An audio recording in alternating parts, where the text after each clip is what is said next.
Assalamualaikum warahmatullahi wabarakatuh. Nama saya Devira Fitriani Hadiati dari kelas 2B. Di sini saya akan merekapitulasi bab 1 sampai bab 4 untuk pertemuan ke-7 hukum pidana yang disampaikan oleh Ibu Profesor Dr. Hajah Heni Nuraini SAMH beserta asistennya Bapak Dr. M. Rendi Arid Hayandi SAMH. Bab 1, pengertian hukum pidana. Hukum publik atau strafrecht merupakan salah satu cabang ilmu hukum yang mengatur antara hubungan individu dengan negara. Hukum pidana dibagi menjadi dua, yaitu hukum pidana material dan hukum pidana formil. Menurut Profesor Muljatno, hukum pidana material terdiri dari tiga. Yang satu, perbuatan pidana, yang kedua, pertanggungjawaban pidana, dan yang ketiga, sanksi pidana. Fungsi hukum pidana dibagi menjadi dua, yaitu fungsi umum dan fungsi khusus. Sumber hukum pidana dibagi menjadi 4. Yang pertama, KUHP.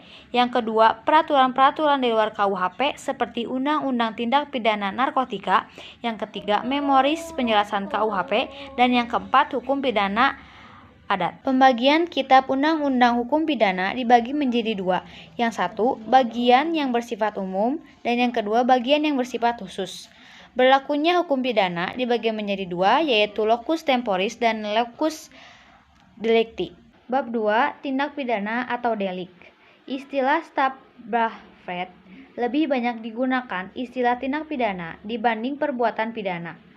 Pengertian tindak pidana merupakan pengertian yuridis yang berada dengan istilah kejahatan atau perbuatan jahat. Unsur-unsur tindak pidana yang pertama, unsur objektif dan unsur subjektif. Unsur pidana mempunyai pengertian yang luas terdiri dari bagian delik dan elemen unsur delik. Teknik atau cara merumuskan tindak pidana yang pertama hanya memberikan kualifikasi tanpa menyebutkan unsur-unsurnya.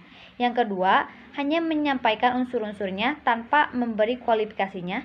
Dan yang ketiga, memberikan kualifikasi dan unsur-unsurnya. Subjek tindak pidana yaitu hanya manusia, dan yang kedua manusia dan korporasi. Jenis-jenis tindak pidana yang pertama menurut KUHP yaitu kejahatan dalam buku 2 dan pelanggaran dalam buku 3. Yang kedua menurut doktrin yaitu delik formil dan delik material. Bab ketiga, pembaharuan hukum pidana di Indonesia. Sejarah berlakunya KUHP di Indonesia berasal dari WVS Belanda melalui pasal 75 RR Junto 131 IS sejak 1 Januari 1918. Alasan diadakannya pembaruan: 1. Alasan politis, kedua alasan sosiologis, yang ketiga alasan praktis, dan yang keempat alasan adaptif. Cara-cara melakukan pembaharuan KUHP: yang pertama kriminalisasi, yang kedua deskriminalisasi, yang ketiga rekriminalisasi, yang keempat depenalisasi, dan yang kelima mitikhering.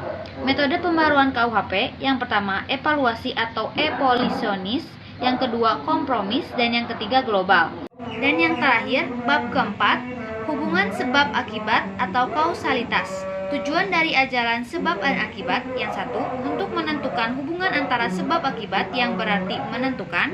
Yang kedua, untuk menentukan pertanggungjawaban seseorang atau suatu tindak pidana. Yang kedua, teori-teori ajaran sebab akibat atau kausalitas. Yang pertama, teori condition sine qua non atau teori ekivalensi. Yang kedua, teori individualisasi, dan yang ketiga, teori generalisasi. Menurut teori ini, adekuat: 1. Penemuan subjektif dan penemuan objektif. Yang berikutnya, tinjauan terhadap teori kausalitas dari adekuat. Teori kausalitas dalam hal tindak berbuat dengan cara tidak berbuat. Sekian dari saya. Mohon maaf bila ada kesalahan atau kekurangan. Wabillahi taufiq wal hidayah. Wassalamualaikum warahmatullahi wabarakatuh. Terima kasih.